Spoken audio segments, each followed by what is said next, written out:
Hi hello everyone welcome back to my YouTube channel. After long video upload ಮಾಡ್ತಾ ಇದ್ದೀನಿ. ಇದು Wednesday log. ಬೆಳಗ್ಗೆ ಬೇಗ ಎದ್ದಿದ್ದೆ, ಏಕೆಂದರೆ ನಾವು ಮಂತ್ರಾಲಯಕ್ಕೆ ಹೋಗಬೇಕಾಗಿತ್ತು. ವೆಡ್ನೆಸ್ಡೇ ನೈಟ್ ಬಿಡಬೇಕಾಗಿತ್ತು. ಸೊ ಇದು ಮಾರ್ನಿಂಗ್ ಲಾಗ್ ಆಗಿರುತ್ತೆ. ಬೆಳಗ್ಗೆ ಎದ್ದು ಮಕ್ಳಿಗೆ ಹಾಲು ಕಾಯಿಸ್ಕೊಟ್ಬಿಟ್ಟು ಮನೆಯೆಲ್ಲ ಕ್ಲೀನ್ ಮಾಡಿಬಿಟ್ಟು ಮತ್ತು ಬಟ್ಟೆ ಪ್ಯಾಕ್ ಮಾಡ್ಕೊಳಕ್ಕೆ ರೆಡಿ ಮಾಡ್ಕೊತಾ ಇದ್ದೆ. ನಾನು ಸ್ಯಾರಿ, ನಮ್ಮ ಹಸ್ಬೆಂಡ್ಗೆ ಪಂಚೆ. ಸೊ ಮಕ್ಕಳಿಗೆ ಒಂದೊಂದು ಜೊತೆ ಎಕ್ಸ್ಟ್ರಾ ಬಟ್ಟೆನೂ ರೆಡಿ ಮಾಡ್ಕೊಂಡಿದ್ದೆ. ಅವ್ರಿಗೆ ಹಾಕ್ಕೊಳ್ಳೋದಕ್ಕೆ, ಇಲ್ಲಿಂದ ಹೊರಡೋದಕ್ಕೆ ನಮಗೂ ಬಟ್ಟೆ ಎಲ್ಲ ರೆಡಿ ಮಾಡಿಕೊಂಡೆ.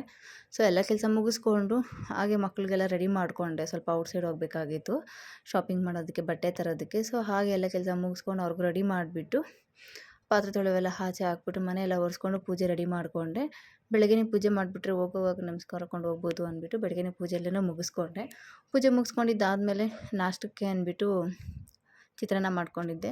ಸೊ ಹಾಗೆ ನನಗೇನೇನು ಬೇಕಿತ್ತು ಅದು ಸ್ವಲ್ಪ ಎತ್ಕೊಳ್ತಾ ಇದ್ದೆ. ಮೇಕಪ್ ಸಾಮಾನು ಏನೇನು ಬೇಕೋ ಎಲ್ಲ ತೊಗೊಂಡೆ. ಸೊ ಹಾಗೆ ಅದನ್ನೆಲ್ಲ ಪ್ಯಾಕ್ ಮಾಡಿಕೊಂಡು ಊಟ ಮಾಡ್ಕೊಂಡ್ವಿ. ಊಟ ಮಾಡ್ಕೊಂಡು ಔಟ್ಸೈಡ್ ಹೋಗ್ಬಿಟ್ಟು ಬಂದು ಬಟ್ಟೆ ತೊಗೊಂಡು ಬಂದ್ವಿ. ಇದು ನಾವು ಎಕ್ಸ್ಟ್ರಾ ಒಂದು ಜೊತೆ ತೊಗೊಂಡೆ, ಇರಲಿ ಅಂದ್ಬಿಟ್ಟು ಎಕ್ಸ್ಟ್ರಾ ಪೇರು ಅಂತ. ಮಕ್ಕಳಿಗೆ ಹಾಗೆ ಪಂಚೆನೂ ಶರ್ಟ್ ತೊಗೊಂಬಂದಿದ್ರಿ, ಹಾಗೆ ಹಸ್ಬೆಂಡ್ಗೂ ಶರ್ಟ್ ತೊಗೊಂಬಂದಿದ್ದೆ.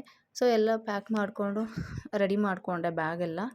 ಮಕ್ಕಳಿಗೆ ಏನೇನು ಬೇಕೋ ಅದನ್ನು ಎಲ್ಲ ಪ್ಯಾಕ್ ಮಾಡಿಕೊಂಡೆ. ಅವ್ರು ನಮ್ಮ ಹಸ್ಬೆಂಡ್ಗೆ ಒಂದು ಜೊತೆ ಬಟ್ಟೆ ಕೂಡ ತೊಗೊಂಡಿದ್ದೆ, ಅದನ್ನು ಪ್ಯಾಕ್ ಮಾಡಿಕೊಂಡು ಎಲ್ಲ ರೆಡಿ ಮಾಡಿ ಎತ್ತಿಟ್ಕೊಂಡೆ. ಸೊ ಎಲ್ಲ ಮಾಡೋಷ್ಟರಲ್ಲಿ ಸ್ವಲ್ಪ ಲೇಟ್ ಆಗೋಗಿತ್ತು. ಹೊರಡ್ಬೇಕಲ್ಲ ಅಂದ್ಬಿಟ್ಟು ಬೇಗನೆ ಎಲ್ಲ ರೆಡಿ ಮಾಡಿಕೊಂಡು ಎಲ್ಲ ತಗೊಂಡು ನಾವು ಮತ್ತೆ ರೆಡಿ ಆದ್ವಿ.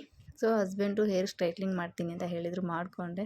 ಬಟ್ ಅದು ಇಲ್ಲಿಂದ ಹೊರಡೋಷ್ಟರಲ್ಲಿನೇ ಹೇರ್ ಮತ್ತು ರಿಂಕಲ್ಸ್ ಆಗೋಗ್ಬಿಟ್ಟಿತ್ತು ನೋಡಿ. ಆದ್ರೂ ಪಾಪ ಎಷ್ಟು ಕಷ್ಟ ಬಿದ್ದು ಮಾಡಿಕೊಟ್ರು ಅಲ್ವಾ. ಥ್ಯಾಂಕ್ ಯು ರೀ. ಹಾಗೆ ಮಕ್ಕಳಿಗೆಲ್ಲ ರೆಡಿ ಮಾಡಿಬಿಟ್ಟು ಹೊರಟ್ವಿ. ಕೆ ಆರ್ ಪುರಮಲ್ಲಿ ಸ್ವಲ್ಪ ಕೆಲಸ ಇತ್ತು ಅಂದ್ಬಿಟ್ಟು ಅಲ್ಲಿ ಸ್ವಲ್ಪ ಹೊತ್ತು ನಿಲ್ಲಿಸ್ಬಿಟ್ಟು ವೀಡಿಯೋ ಮಾಡ್ಕೊತಾ ಇದ್ದೆ. ಫುಲ್ಲು ಮಳೆ ಬೀಳೋಕ್ಕೆ ಸ್ಟಾರ್ಟ್ ಆಗಿತ್ತು, ಸ್ವಲ್ಪ ಜನನೂ ರಶ್ ಇತ್ತು ತುಂಬ.